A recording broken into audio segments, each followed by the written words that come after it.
salut tout le monde, je vous fais une petite vidéo en extérieur parce que exceptionnellement je suis dans Berny et à 4, alors autant 4, voilà, on va vite. Alors autant dire que faire une vidéo avec tout le monde autour, avec le brouhaha, même si chacun travaille dans son coin, mais en tout cas, voilà. Donc je suis sortie pour m'adresser à vous. Et pourquoi je me retrouve à 4 dans Berny, pas dans Gary. Je n'avais parlé dans une vidéo précédente, Gary est au garage. Rien de trop grave, mais suffisamment pour pas que je puisse le prendre pour de longs trajets. Et là, en novembre, j'avais des choses déjà de prévues et je n'ai pas voulu les annuler. Donc, comme Mathias allait aussi là-bas et que c'était des choses que nous allions faire en commun, on s'est dit, ok, on va cohabiter pour un mois.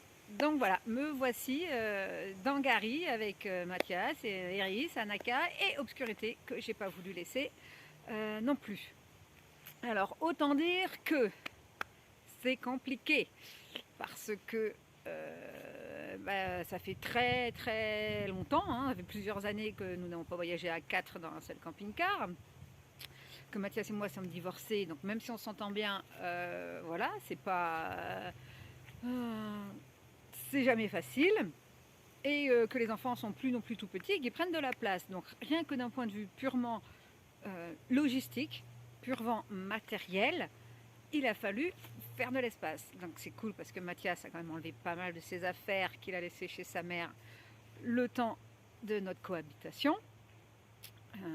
Anaka aussi a fait pas mal de tri parce qu'il a beaucoup d'affaires à lui dans Berny, Eris a beaucoup d'affaires à elle dans Gary, et comme on voyage en parallèle, ils arrivent, voilà. Mais là, du coup, tout le monde a dû faire des efforts, en enlever. Ça a été pas une mince affaire. Moi, j'ai dû prendre quand même quelques bricoles, mais beaucoup moins, forcément. J'ai dû faire une valise, voilà, ça m'était pas arrivé depuis la dernière fois que j'étais partie en voyage à La Run, je crois. Ou en week-end comme ça, en tout cas pas quand je suis pas avec ma maison roulante sur moi. Et ça c'était chiant, c'était compliqué de savoir quoi prendre. En plus vous voyez, il fait pas bien chaud, donc on a dû ressortir les manteaux, les bottes, les collants, tout ça. Et bien sûr ça prend bien plus de place que les petits shorts et les petits débardeurs. Donc vraiment le pas de bol, que Gary ait un problème d'amortisseur là, mais c'était trop dangereux de rouler avec, donc voilà, j'ai pas pris de risque. Mais ça m'a donné donc matière pour cette vidéo. Leçon nomade, leçon de la route, la promiscuité, parce que j'en parle assez souvent, parce que je la vis. Moins parce que je suis quand même assez tranquille assez souvent. Quand j'ai besoin, je peux être toute seule, mais là de plein fouet je la reprends parce qu'on est à 4, 5 avec Obscurité, et ça demande vraiment de faire des concessions. Ça je le savais déjà, donc c'est juste un petit rappel. Ça demande de prendre en considération les besoins de l'autre, et mes enfants ne sont pas petits maintenant, donc les besoins ont aussi vachement évolué. Ça, c'est plus compliqué quand on est à 4 que même à 3, c'est très con. Chacun doit faire attention au rythme de l'autre aussi. Par exemple, moi je suis un oiseau de nuit, Anaka un peu plus, mais Iris elle serait plutôt du genre à dormir assez tôt et même assez tard, une grosse dormeuse. Et le matin, rien que pour se préparer, c'est vraiment, voilà, faut qu'on organise le truc, à quel moment, qui va où, rien que pour circuler dans l'espace. Berny n'a pas du tout la même configuration que Gary. Gary est bien plus agréable pour ça. Mais voilà, ça nous a demandé à tous de faire des efforts. Au départ, je ne vais pas le cacher, ça n'a pas été évident. Il nous reste encore 3 semaines, 3-4 semaines ensemble. On va faire en sorte que ça marche. Mais pour dire qu'à ceux qui veulent partir en camping-car, la promiscuité est vraiment quelque chose à ne pas négliger, à ne pas prendre à la légère, parce que ça ne passe pas. Ça peut vite au contraire faire exploser des couples, pour l'avoir moi vécu, mais aussi avoir vu d'autres personnes le faire. Ce n'est pas comme dans sa maison où on se barre dans sa chambre, on s'isole, on a besoin d'aller dans la cuisine. Il n'y a pas tous ces espaces-là. Hormis aller dehors, et comme là, voilà, on commence à avoir un peu froid, ben, on va dehors, mais c'est pas non plus toujours possible ou voulu. Hein. Si on veut aller travailler, si on veut aller juste s'isoler tranquille, c'est pas forcément envie d'être dehors en pleine forêt. Moi si, heureusement. Donc beaucoup d'écoute de l'autre, beaucoup d'attention à l'autre, de la patience. Quand on connaît les personnes, on connaît leurs travers, on connaît ce qui peut vite nous agacer, nous irriter. Donc là, ça peut encore prendre plus d'importance. Et donc, apprendre à prendre du recul, apprendre à accueillir les émotions que les autres vivent, mais aussi les siennes, l'agacement, ne pas hésiter aussi à le dire, à verbaliser ce qui ne va pas, à apprendre à gérer les tensions des uns et des autres. Le vivre ensemble là, prend vraiment, vraiment toute sa place. Et ça peut recréer aussi même un élan familial. Voilà, même nous avec Mathias, on s'entend très bien, qu'on voyage très souvent en parallèle. On a chacun nos moments séparés, à nous, on fait ce qu'on veut.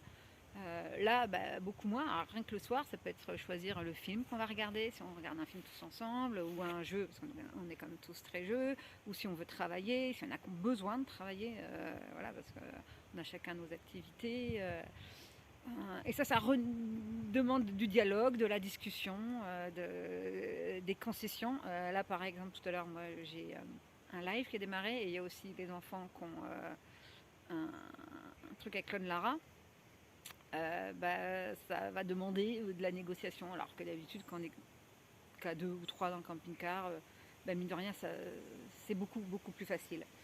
Là ça va être un peu plus sport, même pour obscurité on voit qu'elle est un peu perturbée déjà parce qu'elle n'a pas sa chatière, alors ça change carrément la donne, faut lui ouvrir la nuit. Celui qui est le plus près de la porte d'entrée en bas c'est Anaka, et d'en haut et de devant c'est Mathias, donc voilà, moi pour le coup je suis tranquille. Mais Obscurité dort quand même avec moi, c'est assez drôle. Elle vient me retrouver. Et elle aussi, il a fallu faire de la place pour ses petites bricoles, pour sa bouffe, pour sa caisse, pour son arbre à chat. Donc toute la configuration à revoir. Et rien que pour un mois, on se dit un mois c'est rien. Mais tout ce que ça a demandé en amont et tout ce que ça demande au quotidien, c'est vraiment plus complexe. Et aussi, j'insiste, le fait qu'il fasse qu'on rentre dans l'automne, parce que beaucoup de personnes tentent la van life en été, 3 semaines, bord de Bretagne, côte d'Espagne, et c'est très sympa, ouais, parce qu'on vit dehors, on cuisine dehors, on visite, c'est des vacances, c'est pas la vie nomade à temps plein, quand tu dois supporter de la pluie, le froid, la logistique, le boulot et la promiscuité. Vraiment ça, je tiens encore à le dire. Donc c'est intéressant de bien connaître les personnes avec qui on est, qu'est-ce qu'elles ont besoin, quels sont leurs besoins, leurs rythmes, leurs envies, mais aussi les siens, et savoir dire non, stop, là ça me va pas, là ça me convient pas, là tout le monde veut bouffer, mais moi j'ai pas faim, mais en même temps la seule table qui va exister, elle est prise pour le repas, ou tiens on a commencé un jeu, on n'a pas fini, sauf que là c'est l'heure du repas. Voilà, il y a toute cette dimension vraiment d'organisation. Un camping-car, en termes de place, il y a un couloir, il y a des sièges assis, alors que quand tu es assis au fond, que tu dois bouger, faut que forcément l'autre y bouge. Il y a toute une dynamique à avoir qui peut vite faire péter un câble. Et là, je l'expérimente de plein fouet. Ça faisait longtemps que ça m'était pas arrivé. Et on fait aller. Vous verrez si au fil des vidéos que je vais vous faire, vous me voyez criser. Une chose est sûre, c'est que je vais retrouver Gary avec un très très grand plaisir. Et que ouais, la vie nomade, elle est bien, mais quand tu as de l'espace, chacun vraiment pour soi. Et quand donc même les familles qui s'entendent bien, il y en a qui ont des bus, ça peut se comprendre comment. Et quand tes enfants sont plus grands, quand ils sont petits, c'est vraiment très chouette d'avoir un seul véhicule. Gary nous a suffi pendant des années.